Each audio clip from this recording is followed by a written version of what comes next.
Welcome to exam सहपाठी। आज के इस क्लास में हम लोग सीटेट पेपर सेकंड के लिए सोशल स्टडीज़ का अपना टॉपिक कर रहे हैं और इसमें आज हिस्ट्री का जो अगला टॉपिक है वो है आपका ग्रामीण जीवन और समाज। इसके पिछले वीडियोज अगर आपने नहीं देखे हैं तो आप हमारे चैनल की प्लेलिस्ट में जाकर के देख सकते हैं और प्लेलिस्ट हमने इस वीडियो के जो है डिस्क्रिप्शन बॉक्स में भी दी है। ओके, तो आइए इसे स्टार्ट करते हैं। हमने देखा था जो है पिछले वाले वीडियो में कि वहाँ पे आपने देखा था प्लासी का युद्ध हुआ था और बक्सर का युद्ध हुआ था। ठीक है, तो बक्सर युद्ध के बाद आपका 12 अगस्त 1765 में जो वहाँ का रॉबर्ट क्लाइव था, ठीक है, इसके नेतृत्व में कंपनी को बंगाल की दीवानी प्राप्त हो गई थी। इसकी बात भी हमने की थी कि बंगाल की दीवानी जो है कंपनी को दे दी गई थी। ठीक, दीवान के तौर पर कंपनी जो है अपने नियंत्रण वाले भूभाग के आर्थिक मामलों की मुख्य शासक बन गई थी। ठीक है, तो ये आर्थिक मामले की बात की जा रही है कि वहाँ से जो कर वसूलने थे, ये सब चीज़ें जो थी, वहाँ से टैक्स लोगों से लेना, ठीक, और किसको कितनी ज़मीन देनी, इन सब का जो है मालिक कौन हो गया था, तो कंपनी हो गई थी। ठीक है, तो कंपनी की आमदनी किस तरह से हो रही थी, आइए इसे देखते हैं। 1765 के पहले जो कंपनी थी ये ब्रिटेन से सोने और चांदी का आयात करती थी। ठीक है ना, ब्रिटेन से सोना और चांदी मंगाती थी। उसके बाद इन चीज़ों के बदले जो है ये भारत से सामान खरीदती थी। ठीक, तो भारत के लोगों को सोना और चांदी देती थी और भारत से सामान खरीद कर अपने यहाँ ले जाकर के बेचती थी। 1765 के पहले की बात की जा रही है। लेकिन अब जो है 1765 में उसको बंगाल की दीवानी मिल गई, तो बंगाल में ही जो है इकट्ठा होने वाले पैसे से ही निर्यात के लिए अब चीज़ें खरीदी जा सकती थी। यानी कि अभी देखा, आपको दीवानी मिल गई तो वहाँ से उसने टैक्स इकट्ठा करना स्टार्ट किया, तो उससे ढेर सारा पैसा इन्हें मिलने लगा। तो अब जो यहाँ से ये चीज़ें खरीद रहे थे वो उसी पैसे से खरीद रहे थे जो टैक्स से इनको पैसा मिल रहा था। पहले कहाँ से आता था? पहले ये लोग सोना और चांदी आयात करते थे इंग्लैंड से। ठीक है, और सोना और चांदी के बदले जो है यहाँ से चीज़ें खरीदते थे। कारीगर जो थे वो गाँव छोड़कर भाग रहे थे क्योंकि उन्हें बहुत कम कीमत पर अपनी चीज़ें कंपनी को जबरन बेचनी पड़ती थी। अब ये क्या करते थे कंपनी वाले? ठीक है, ये बहुत कम कीमत देते थे जो आपके कारीगर थे जिनसे ये सामान खरीदते थे। इसी वजह से कई गांव के जो कारीगर थे वो छोड़ करके भाग रहे थे। किसान अपना लगान नहीं चुका पा रहे थे और इन्होंने क्या किया था, जो आपके टैक्स थे वो ज़्यादा कर दिए थे। किसने? कंपनी ने। तो किसान जो है अपना लगान भी नहीं चुका पा रहे थे। कारीगरों का उत्पादन गिर रहा था और खेती चौपट होने की दिशा में बढ़ रही थी। जो आपके कारीगर थे वो कम उत्पादन भी कर पा रहे थे, खेती भी जो है ज़्यादा नहीं हो रही थी। 1770 में जो अकाल पड़ा उससे बंगाल में 1 करोड़ लोगों की मौत हो गई। तो ये भी आपको पॉइंट याद रखना है कि बंगाल में जो अकाल पड़ा था कब? 1770 में। ठीक है, तो यहाँ पे क्या हुआ कि 1 करोड़ से ज़्यादा लोग जो है क्या हुए? बंगाल में मर गए। इस अकाल में लगभग बंगाल की 1/3 आबादी जो थी वो समाप्त हो गई। ठीक है, तो 1/3 जो है आबादी समाप्त हो गई। यानी कि 100 में से अगर आप 100 को अगर पूरा मान रहे हो तो 100 में से 66 लोग मर गए। ठीक है ना, इस हिसाब से 1/3, 100 में से 33 लोग मर गए। ठीक है ना, 1/3, 100 में से 33 लोग मर गए, 66 लोग जिंदा बचे। ओके, अब देखिए, खेती में सुधार की ज़रूरत थी। ठीक, क्योंकि आपने देखा कि क्या खेती में जो है जो उत्पादन हो रहा था ये भी कम हो रहा था। ग्रामीण अर्थव्यवस्था संकट के दौर से गुजर रही थी। ज़्यादातर अफसरों को यह लगने लगा था कि जो ज़मीन में उपनिवेश करना और खेती में सुधार लाना ज़रूरी है। इसीलिए इन्होंने कुछ नियम बनाए। ठीक है ना, क्योंकि गाँव में जो है लोग गाँव अपना छोड़कर भाग रहे हैं, खेती सही से नहीं हो रही है, तो जो अधिकारी थे, जो आपके अंग्रेज अधिकारी थे, उनको ऐसा लगा कि नहीं, कुछ तो सुधार लाना ज़रूरी है। इसीलिए जो है जो बंगाल का गवर्नर जनरल था जिसका नाम था चार्ल्स कॉर्नवालिस। ठीक है, तो कॉर्नवालिस का नाम इंपॉर्टेंट है, याद रखेंगे। तो उस समय बंगाल का गवर्नर जनरल था ये। इसके समय में कंपनी ने 1793 में अस्थाई बंदोबस्त व्यवस्था लागू किया। ठीक है, तो अस्थाई बंदोबस्त किसके समय में लागू किया गया था? तो ये चार्ल्स कॉर्नवालिस के समय में लागू हुआ था। कब लागू हुआ था? तो 1793 ईस्वी में। ठीक है, अब देखिए कि ये आपका जो अस्थाई बंदोबस्त था इसमें क्या क्या प्रावधान थे, ये आपको पॉइंट्स जरूर ध्यान रखने हैं। तो जो अस्थाई बंदोबस्त की शर्तें थी, इसके हिसाब से जो राजा थे और जो तालुकादार थे उनको ज़मींदार के रूप में मान्यता दे दी गई कि ये लोग क्या होंगे? ज़मींदार होंगे। उन्हें किसानों से लगान वसूलने और कंपनी को राजस्व चुकाने का जिम्मा सौंपा गया। ठीक है, अब क्या किया गया कि यानी कि जो राजा थे, तालुकादार थे, उनके ज़मींदार बना दिया गया और किसानों से लगान वसूल करने का काम किसको दे दिया गया? इन्हीं ज़मींदारों को दे दिया गया। और फिर ये लोग किसानों से जो है लगान लेंगे, उसको ले जा कर के कंपनी को जो है चुकाएंगे उसका कर। ठीक है ना, उनकी ओर से चुकाई जाने वाली राशि अस्थायी रूप से तय कर दी गई थी। यानी कि इसका मतलब क्या हुआ? अस्थायी रूप से तय कर देना इसका मतलब था कि भविष्य में कभी भी उसमें जो है इजाफा नहीं किया जाना था। यानी कि जितना एक बार तय कर दिया गया कि इतना जो है आपको टैक्स देना है, तो उतना ही टैक्स आपको हमेशा देना है, ठीक है ना। ऐसा कंपनी ने कर दिया कि इसीलिए इसका नाम क्या रखा गया था, अस्थाई बंदोबस्त। क्योंकि इसमें जो टैक्स देना था उसको अस्थाई कर दिया गया कि आपको इतना ही टैक्स देना है, कंपनी इसमें जो है टैक्स को नहीं बढ़ाएगी। अब देखिए इसकी समस्या क्या थी, अस्थाई बंदोबस्त की समस्या क्या थी। कंपनी ने जो राजस्व तय किया था वह इतना ज़्यादा था कि उसको चुकाने में ज़मींदारों को भारी परेशानी हो रही थी। अब इसने इसीलिए तो अस्थाई किया था कि एक बार मैंने अस्थाई कर दिया, अब वही आपको हमेशा चुकाना है, बढ़ाया नहीं जाएगा। लेकिन इन्होंने एक बार जो आपका अस्थाई किया था वही बहुत ज़्यादा कर दिया था, ठीक है। जो ज़मींदार राजस्व चुकाने में विफल हो जाता था उसकी ज़मींदारी ये लोग छीन लेते थे, ठीक है। यानी कि जिस ज़मींदार ने उसके क्षेत्र में जितनी ज़मीन थी वहाँ से जो टैक्स बनता था, अगर वो नहीं चुका पाता था तो उसकी ज़मींदारी ये छीन करके दूसरों को दे देते थे। बहुत सारी ज़मींदारियों को कंपनी बाकायदा नीलाम कर चुकी थी और उसका नीलामी की जाती थी, यानी कि ज़मींदारी जो होती थी उसकी नीलामी की जाती थी कि अगला जो ज़मींदार बनेगा उसके लिए बोली लगाता था, ठीक है ना, कि मैं इतना जो है टैक्स दूंगा। गाँव में किसानों को यह व्यवस्था बहुत दमनकारी दिखाई दी। अब देखिए अगर नीलाम होगा, वो ज़्यादा टैक्स कंपनी को चुकाने की बात करके ज़मींदारी लेगा, तो गांव में क्या करेगा, गांव में जो है लोगों के ऊपर अत्याचार करेगा कि तुम ज़्यादा उगाओ, ठीक है ना। ज़बरदस्ती उनसे सारी जो है जितना उनका उगा रहेगा वो सब कुछ ले लेगा वो, क्योंकि उसे कंपनी को देना और अपनी ज़मींदारी बचाना है। इसीलिए जो है लोगों को जो है ये व्यवस्था बहुत दमनकारी दिखाई दी। किसान को जो लगान चुकाना था और ज़मीन पर उसका अधिकार भी सुरक्षित नहीं था। किसान को जो लगान चुकाना था वो तो बहुत ज़्यादा था ही, और ज़मीन पर जो उसका अधिकार था वो भी क्या था, सुरक्षित नहीं था, ठीक है ना। यानी कि जो किसान का ज़मीन पर अधिकार था वो भी सुरक्षित नहीं था, और लगान भी उसको क्या था, बहुत ज़्यादा चुकाना था। अब देखिए इस सब कमियों की वजह से जो है आगे चल के एक दूसरी व्यवस्था है जिसको कहा गया महालवाड़ी बंदोबस्त, ठीक है। अभी आपने देखा था अस्थाई बंदोबस्त व्यवस्था।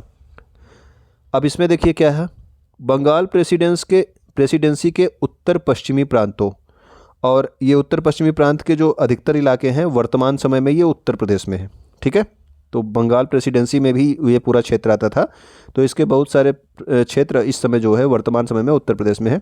तो बंगाल प्रेसिडेंसी का जो उत्तर पश्चिमी प्रांत था, इसके लिए जो है हॉल्ट मैकेंजी, ठीक है ना, ये भी एक अंग्रेज अधिकारी हैं हॉल्ट मैकेंजी, इन्होंने एक नई व्यवस्था तैयार की जिसे 1822 में लागू किया गया।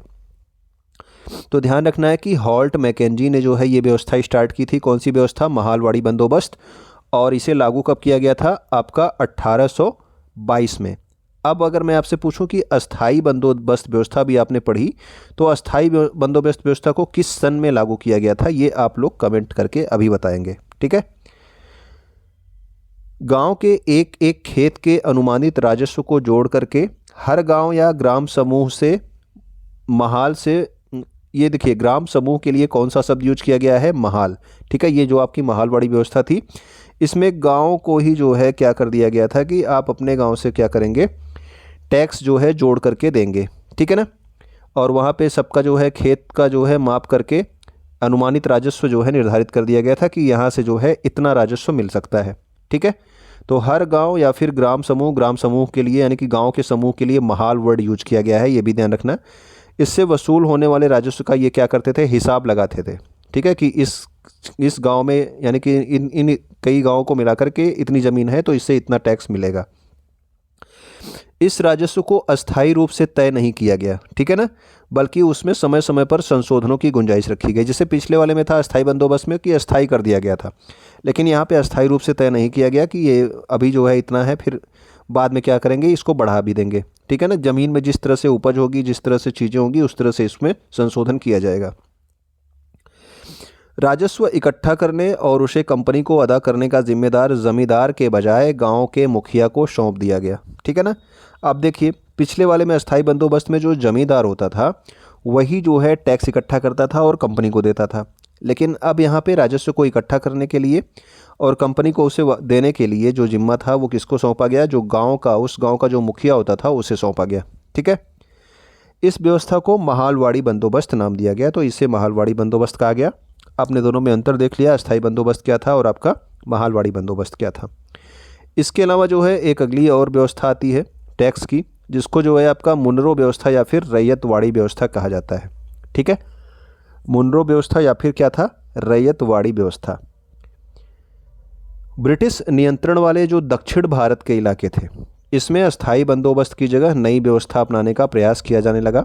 अभी आपने देखा अस्थाई बंदोबस्त था, फिर आपका जो आपका महालवाड़ी था वो बंगाल प्रेसिडेंसी के उत्तर पश्चिमी प्रांतों में लागू हुआ था, और ये जो आपकी मुनरो व्यवस्था या फिर रैयतवाड़ी व्यवस्था ये दक्षिण भारतीय इलाकों में जो है लागू की जा रही है। ठीक है, वहाँ जो नई व्यवस्था विकसित हुई उसे रैयतवार या फिर रैयतवारी का नाम दिया गया। ठीक है, तो ये आपकी रैयतवाड़ी व्यवस्था आपके दक्षिण भारतीय इलाकों में स्टार्ट की गई थी। कैप्टन अलेक्जेंडर रीड ने टीपू सुल्तान के साथ चले युद्धों के बाद कंपनी द्वारा कब्जा में लिए गए कुछ इलाकों में इस व्यवस्था को आजमा कर देख भी लिया था। यानी कि कैप्टन अलेक्जेंडर रीड ने सबसे पहले इसे स्टार्ट किया था। टीपू सुल्तान की लड़ाई के बाद जो कंपनी के क्षेत्र में कंपनी ने जिन क्षेत्रों पर कब्जा कर लिया था वहाँ पे इस व्यवस्था को इन्होंने अपनाया था। इसके बाद जो आपके मद्रास के गवर्नर जनरल थे जिनका नाम था क्या, कैप्टन रीड, नहीं, इनका था टॉमस मुनरो। ठीक है, तो टॉमस मुनरो ने क्या किया, टॉमस मुनरो ने इस व्यवस्था को धीरे धीरे पूरे दक्षिण भारत में लागू कर दिया। ठीक है, तो कैप्टन अलेक्जेंडर रीड और टॉमस मुनरो ने जो है ये दोनों ने मिलकर के रैयतवाड़ी व्यवस्था जो है स्टार्ट की थी, ये आपको ध्यान रखना है। ठीक है, दोनों का नाम आपके एग्जाम में आता है, कैप्टन अलेक्जेंडर रीड और टॉमस मुनरो, इन दोनों ने ही जो है आपके रैयतवाड़ी व्यवस्था स्टार्ट की थी और दक्षिण भारत वाले इलाके में ये लागू किया गया था। रीड यानी कि कैप्टन रीड और आपके टॉमस मुनरो, इन दोनों को लगता था कि दक्षिण में जो है परंपरागत जमींदार नहीं थे। ठीक है, वहाँ पे ज़मींदारी व्यवस्था तो थी नहीं, तो वहाँ पे परंपरागत जमींदार नहीं थे, तो इसीलिए ये लोग कहते थे कि सीधे किसानों यानी कि किसानों के लिए जो शब्द यूज किया गया है वो आपका रैयत यूज किया गया है, इसीलिए इसको रैयतवाड़ी व्यवस्था कहा गया। ठीक है, वहाँ पे क्या था, वहाँ पे आपके ग्राम समूह के लिए कौन सा यूज किया गया था, ग्राम समूह के लिए महाल शब्द का यूज किया गया था, महाल शब्द। ठीक है, इसलिए वो महालवाड़ी व्यवस्था थी जहाँ पे आपके गाँव के मुखिया लोग टैक्स इकट्ठा करते थे। अब यहाँ पे जो है ये आपके किसानों के लिए रैयत शब्द यूज किया जाता है। ठीक है ना, तो किसानों से ही जो है डायरेक्ट जो है ये टैक्स लेने की बात कर रहे थे, जो उस ज़मीन पर बहुत समय से खेती करते आ रहे हैं वही लोग डायरेक्ट जो है आकर के कंपनी को टैक्स चुकाएंगे। ठीक है, किसान यानी कि किसानों को रैयत कहा गया, इसलिए व्यवस्था जो है आपकी कही गई रैयतवाड़ी व्यवस्था। तो आमदनी बढ़ाने के चक्कर में राजस्व अधिकारियों ने बहुत ज़्यादा राजस्व तय कर दिया था, यानी कि टैक्स जो है बहुत ज़्यादा लगा दिया गया था। किसान जो है ये राजस्व चुका नहीं पा रहे थे, रैयत गांवों से भाग रहे थे। अब किसान जो है आपके टैक्स नहीं चुका पाएंगे तो क्या करेंगे, गांव से ही भाग जाएंगे, नहीं तो वो लोग आएंगे तो इनको मारेंगे पीटेंगे। बहुत सारे क्षेत्रों में जो गांव थे ये वीरान हो गए थे। ठीक है, तो सब लोग गांव छोड़ के जब भाग जाएंगे तो वो गांव तो आपके वीरान ही हो जाएंगे। ठीक, अब देखिए आगे आपका यूरोप के लिए फसलें ये कैसे यहाँ से उगा करके वहाँ ले जाते थे। 18वीं सदी के आखिर में क्या हुआ कि कंपनी ने अफीम और नील की खेती पर पूरा जोर लगा दिया था कि नील की खेती और अफीम की खेती के लिए जो है कंपनी जो है किसानों पर दबाव डाल रही थी। इसके बाद लगभग 150 साल तक अंग्रेज देश के विभिन्न भागों में किसी न किसी फसल के लिए किसानों को मजबूर करते रहे। ठीक है, कि वो यहाँ से वो चीज़ उगवाते थे, ज़बरदस्ती किसानों से उगाते थे, उसके बाद वो उसे ले जाते थे कहाँ पे, विदेशों में, यानी कि अपने देश में ले जाते थे। ठीक है, बंगाल में जैसे इन्होंने क्या किया, पटसन पर, ठीक है ना, पटसन जो है इसको उगाने पर जो है जोर दिया। ठीक, जूट की बात की जा रही है। असम में चाय जो है ज़बरदस्ती उगवाई गई किसानों से।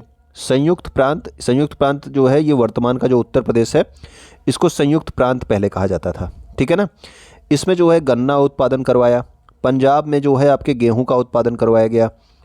महाराष्ट्र और पंजाब में जो है कपास को उत्पादित किया गया और मद्रास में जो है चावल उत्पादन के लिए किसानों पर दबाव डाला गया कि वो अपने यहाँ केवल यही फसलों को उगाएंगे। ठीक है, औद्योगिकरण के बाद यूरोप में नील की बढ़ती मांग को देखते हुए ईस्ट इंडिया कंपनी ने बंगाल में नील की खेती को बढ़ावा दिया। क्या था कि जो आपका नील था ना उससे कपड़े की रंगाई जो है काफ़ी अच्छे तरीके से की जाती थी। तो जब औद्योगिकरण बढ़ा, कपड़े के जो है नए नए फैक्ट्रीज लगी तो आपके नील का मांग जो है ये बहुत ज़्यादा बढ़ गया। ठीक है, इसीलिए कंपनी ने जो बंगाल था वहाँ पर नील की खेती को बढ़ावा दिया। बंगाल में जो पैदा होने वाला नील था ये दुनिया के बाज़ारों पर छा गया क्योंकि सबसे अच्छी क्वालिटी के नील यहाँ पे होते थे। 1810 तक जो ब्रिटेन था इसके द्वारा आयात किए गए नील में जो भारतीय नील का हिस्सा था वो 95% हो चुका था। ठीक है, 1810 तक जो है भारत से, पूरे विश्व से ये नील आयात करता था, लेकिन केवल भारत से ही 95% नील जो है ले जाता था। कौन? ब्रिटेन। नील की खेती के दो मुख्य तरीके थे, एक तो आपका था निज और एक आपका रैयती खेती थी। तो देखिए इन दोनों का अंतर भी आपसे एग्जाम में पूछा जाता है कि निज खेती क्या है, रैयती खेती क्या है, तो ये भी आप ध्यान रखेंगे। को जो आपकी निज खेती व्यवस्था थी, इस व्यवस्था में जो आपका बागान मालिक था ये खुद अपनी ज़मीन में नील का उत्पादन करते थे, या फिर क्या करते थे, ये किराए पर ज़मीन लेते थे, ठीक है ना, और उस पर जो है किसानों को, मज़दूरों को रखवा करके वहाँ पर नील का उत्पादन करवाते थे। ये आपकी निज खेती व्यवस्था थी, या तो खुद के ज़मीन पर या फिर ये किराए पर ज़मीन लेकर के वहाँ पर नील का उत्पादन करते थे। इसके लिए बागान के मालिकों को बड़े भूखंड की ज़रूरत पड़ती थी, ठीक है ना, एक बड़ा सा जो है भूखंड रहेगा तभी उस पर जो है नील की खेती कर पाएंगे। इस पर मज़दूरों को काम पर लगाकर ये नील की खेती करवाते थे। और दूसरी आपकी रैयती खेती क्या थी? रैयत का मतलब आपने देखा था किसान, ठीक है ना। तो इसके तहत जो आपके बागान मालिक थे ये रैयतों के साथ एक अनुबंध करते थे, ठीक है ना, सट्टा करते थे, यानी कि जो है आपका एग्रीमेंट करते थे, ठीक है। कौन? जो आपके बागान मालिक थे रैयती खेती में। बागान मालिक क्या देता था? बीज देता था और उपकरण मुहैया करवाता था किसानों को, और बीज बोने और फसल की देखरेख करने, इसके अलावा ज़मीन को जो है तैयार करने, ये सब काम करने का जिम्मा किसका होता था? ये काश्तकार का होता था, यानी कि किसानों का होता था, ठीक है। बागान मालिक केवल बीज और उपकरण मुहैया करा देगा, उसके बाद सारी काम जो है फसल को, खेत को तैयार करना, फसल की देखभाल करना, फसल बोना, ये सब काम जो है किसान का होता था। और नील की फसल के साथ यह समस्या थी कि नील की जड़ जो है ये ज़मीन में बहुत नीचे तक जाती है, और इसीलिए नील की कटाई के बाद वहाँ धान की खेती नहीं की जा सकती थी, ठीक है ना। ज़मीन का जो है सारा उर्वरकता जो है ये आपकी नील जो होती थी ये खींच लेती थी, तो वहाँ पे कोई और फसल जो है किसान उगा नहीं सकता था जहाँ पे ये नील की खेती हो गई थी, ठीक है। तो नील विद्रोह भी हुआ, ठीक है। किसानों को जो है बहुत अलग अलग तरीके से तंग किया गया, तो किसानों ने क्या किया? विद्रोह भी किया, जो है नील की खेती ना करने के लिए विद्रोह भी किया। मार्च 1859 में बंगाल के हजारों रैयत का मतलब आपके किसान की बात हो रही है, इन्होंने नील की खेती से इनकार कर दिया कि हम नील की खेती नहीं करेंगे, ठीक है ना, क्योंकि जो है काम जो है ज़बरदस्ती से कराया जा रहा था और इनको पैसा भी ज़्यादा नहीं मिल रहा था। जैसे जैसे विद्रोह फैल गया, रैयतों ने बागान मालिकों को लगान चुकाने से भी इनकार कर दिया, ठीक है। जो आपके किसान थे इनके साथ एक अनुबंध करते थे ये लोग, ठीक है, बागान के मालिक, तो इसको लगान चुकाने से भी रैयतों ने इनकार कर दिया। बागान मालिकों की तरफ से लगान वसूली के लिए आने वाले गुमास्ता एजेंटों की पिटाई की जाने लगी। अब देखिए जो गुमास्ता एजेंट थे ये क्या करते थे? ये जो है कंपनी की तरफ से, या बागान मालिक जो होते थे उनकी तरफ से आते थे टैक्स लेने के लिए, ठीक है, किसानों से लगान लेने के लिए आते थे, गुमास्ता बोलते थे उन्हें। उनकी भी पिटाई कर दी गई, इनको टैक्स नहीं दिया गया। ज़मींदार और पढ़े लिखे लोगों ने नील विद्रोह का समर्थन किया। तो बंगाल में जो ज़मींदार थे, जो वहाँ के पढ़े लिखे लोग थे, ठीक है ना, उन्होंने भी नील विद्रोह में जो किसान शामिल थे उनका समर्थन किया, और ये नील विद्रोह मार्च 1859 में जो है वहाँ से स्टार्ट हुआ, ये भी आप ध्यान रखना है। एक नील काश्तकार हाजी मुल्ला ने नील आयोग के अधिकारी से कहा था कि भीख मांग लूँगा पर नील नहीं उगाऊंगा, ठीक है। ये किसने कहा था? हाजी मुल्ला था, ये भी जो है एक नील का जो है क्या था? किसान था, नील की खेती ये भी करता था। इस बगावत के बाद क्या हुआ? तो इस बगावत के बाद जो आपके नील का जो उत्पादन था ये धराशायी हो गया, ठीक है। धराशायी का मतलब जो है पूरी तरह से बंद हो जाएगा, जब लोग जो है कि रैयत जो है आपके यानी किसान उत्पादन करेंगे ही नहीं तो क्या उत्पादित होगा। इसके बाद जो बागान मालिक थे ये बिहार पर ध्यान देने लगे, ठीक है। बंगाल के लोगों ने तो क्या कहा कि हम तो नील नहीं उगाएंगे, तो अब जो है बागान मालिक जो है बिहार वाले क्षेत्र में चले गए, ठीक है। वहाँ पर नील की खेती करवाने लगे। जब महात्मा गांधी दक्षिण अफ्रीका से लौटे तो बिहार के एक किसान ने, अब वहाँ पर भी तो वही सब चीज़ें करेंगे जो बंगाल में कर रहे थे, तो बिहार के एक किसान थे, उन्होंने जो है चंपारण आकर के नील किसानों की दुर्दशा देखने का न्योता दिया। किसको? महात्मा गांधी को, ठीक है ना। जब महात्मा गांधी दक्षिण अफ्रीका से लौटे थे तो जो है बिहार के एक किसान थे, उन्होंने जो है महात्मा गांधी को न्योता दिया कि आप चंपारण आइए, चंपारण बिहार में, और नील की खेती, जो किसान हैं जो नील की खेती करते हैं उनकी दुर्दशा देखिए, किस तरह से उनसे ज़बरदस्ती काम करवाया जा रहा है, ठीक है। तो 1917 में महात्मा गांधी ने नील में जो है बागान मालिकों के खिलाफ चंपारण आंदोलन भी किया था। तो चंपारण आंदोलन जो हमेशा से आप पढ़ते हो 1917 में हुआ था। महात्मा गांधी ने किया था, तो ये नील बगान मालिकों के खिलाफ ही किया गया था। ठीक है, तो ये भी आपको ध्यान रखना है। तो ये इम्पोर्टेंट था। देखिए आपका किसानों से संबंधित जो है क्या चीज़ें परिवर्तित हुई आपके औपनिवेशिक काल में, यानी कि अंग्रेज़ों के समय में, उससे संबंधित चीज़ें आपको पढ़नी थी। तो ये सारी चीज़ें हुई आपके समय में, आपने समझा होगा इसको। अपने दोस्तों तक इसे शेयर कर दिया कीजिए। वीडियो को आप, चैनल को आप सब्सक्राइब कर सकते हैं, वीडियो को आप लाइक कर सकते हैं और कमेंट ज़रूर कर दिया कीजिए। वीडियो को देखने के लिए, कुछ नया सीखने के लिए बहुत बहुत धन्यवाद।